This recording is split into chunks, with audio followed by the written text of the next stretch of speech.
আমার বউ তোমার প্রেমে হাবুডুবু খাচ্ছে। তুইও তো খারাপ। দোস্ত এক বাজে কথা বলিস না, আমি এতটা ছোট লোক না যে বন্ধুর বোধ দিকে নজর দেবো। তাই? হ্যাঁ। জিমিনা, কেমন লাগছে আমাকে?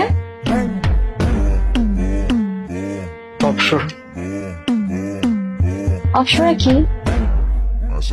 অপসরা মানে হচ্ছে স্লাট। আমি স্লাট না। তুমি কি টাইমিং করেছো জিমিনা? একদমই না। অপসরা মানে হচ্ছে স্বর্গের সুন্দরী। ও ডিয়ার, আই লাভ ইউ। তোমার ও কি আমাকে গালি দিল? মনে হয় নিজের বউকে কেউ এভাবে গালি দেয়?